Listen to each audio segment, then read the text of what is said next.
नमस्कार, स्वागत है आपका वीएस इनोवेशन जीएस सेंटर की इस ऑनलाइन क्लासेस में। मैं अरुण शुक्ला आप सबका स्वागत करता हूं।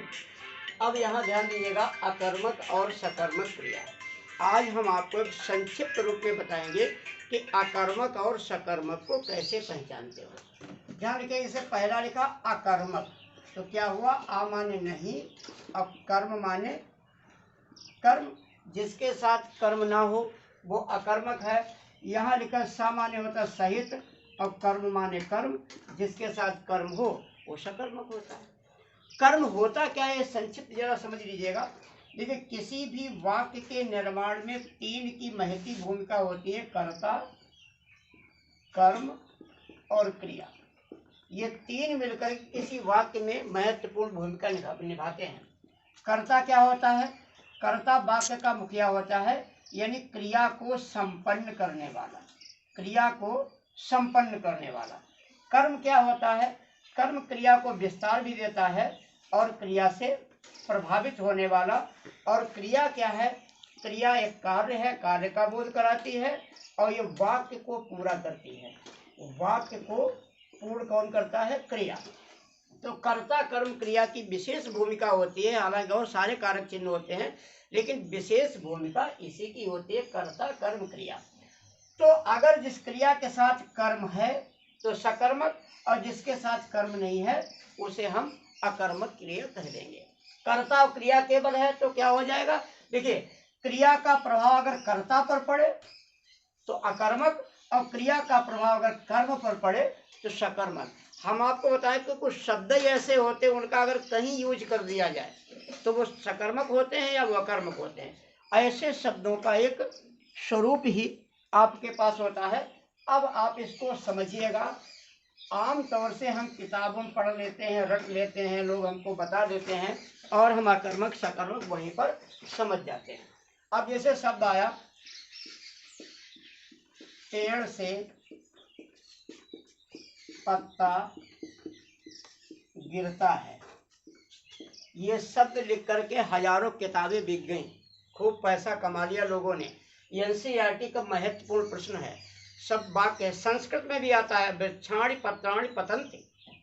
अब देखिए, पेड़ से पत्ता गिरता है, अगर आपसे पूछा जाएगा इस वाक्य में क्रिया सकर्मक है या क्रिया अकर्मक है, तो आप कहोगे अगर कौन क्या कैसे, यानी क्वेश्चन मार्क लगा लो। अगर जवाब मिल जाए तो सकर्मक, ना मिले तो अकर्मक। कहोगे पेड़ से क्या गिरता है? पेड़ से पत्ता गिरता है, जवाब मिल गया, सकर्मक है। लेकिन ऐसा नहीं है। पद परिचय करके देखिए, इसमें क्रिया क्या है? क्रिया है गिरना। क्रिया क्या है? क्रिया है गिरना। अगर ये क्रिया है तो क्रिया को कर कौन रहा है? अगर कोई काम हो रहा है तो उस काम को कोई कर भी रहा होगा, तो गिरने काम कौन कर रहा है? पत्ता कर रहा है गिरने काम। तो पत्ता क्या है? कर्म है। और पेड़ के आगे ऑलरेडी क्या लगा? से क्या है? अपादान कारक है। तो ये अपादान है, करता है, कर्म है, वो क्रिया है, तो कर्म कहाँ है? और कर्म है ही नहीं तो सकर्मक क्रिया हुई कैसे? भाई, इसमें एक पद है पेड़, एक पद है पत्ता, एक पद है गिरता। तो गिरता तो क्रिया है, पत्ता तो करता है, और पेड़ क्या है? अपादान, आगे से लगा, पेड़ से पत्ता अलग हो रहा है, तो ये अपादान हो गया, एक कर्ता हो गया, और ये क्या हो गई? क्रिया हो गई। तो कर्म कहाँ है? ये सकर्मक। इसी प्रकार का अगर एगो शब्द आपको बताएं,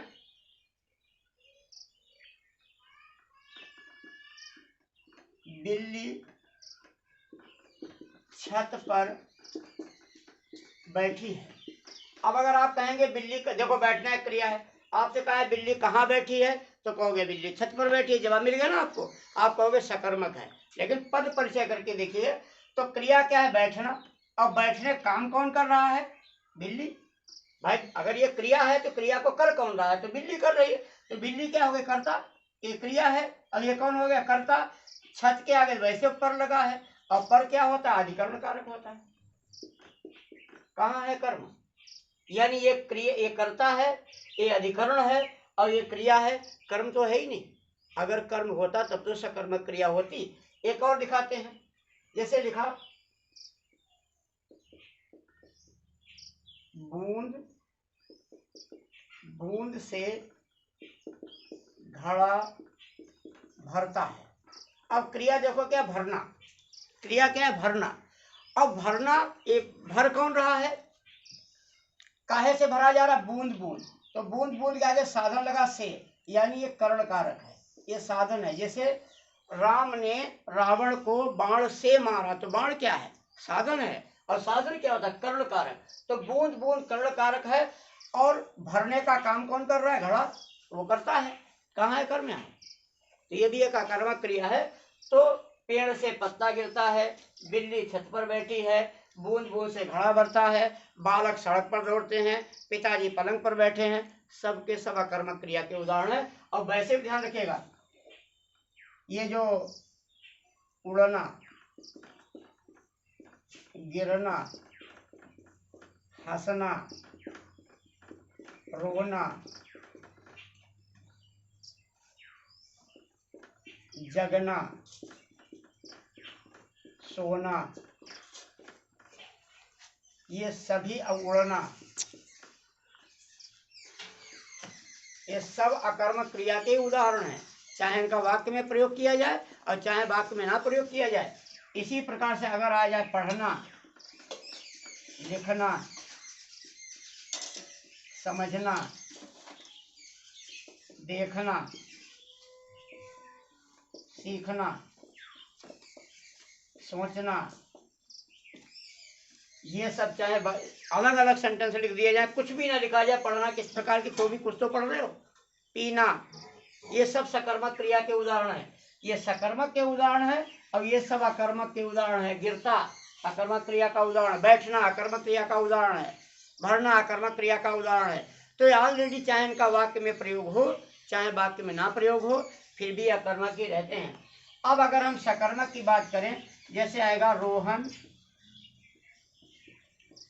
पत्र पढ़ता है, रोहन पत्र पढ़ता है। तो क्रिया क्या है? पढ़ना। पढ़ने काम कौन कर रहा? रोहन, यानी कर्म है। और प्रभाव किस पे जा रहा है? पत्र पे। राम ने रोटी खाई, खाने काम तो राम किया, लेकिन क्या खबा? रोटी खबी। तो इस प्रकार से ये सकर्मक क्रिया का, तो हमेशा ध्यान रखिएगा, पढ़ना, लिखना, देखना, सुनना, समझना, ये सब सकर्मक के उदाहरण हैं। लेकिन उड़ना हो गया, गिरना हो गया, दौड़ना हो गया, भागना हो गया, हंसना हो गया, रोना हो गया, सोना हो गया, खांसना हो गया, जगना हो गया, छींकना हो गया, ये ऑलरेडी अकर्मक के उदाहरण हैं। चाहे इनका प्रयोग सेंटेंस में हो और चाहे सिर्फ एक शब्द दे दिया जाए। तो अकर्मक और सकर्मक की पहचान तभी हो सकती है, सदैव ध्यान रखिएगा, अगर आपको पद परिचय आता है तो। ये रामबाण उपाय है, यानी वाक्य में आए हुए जो शब्द हैं इनकी इमेज क्या है, इन्हें समझ लीजिएगा। सकर्मक और अकर्मक क्रिया आराम से जान जाएंगे। तो आज के लिए इतना ही। नमस्कार, जय हिंद।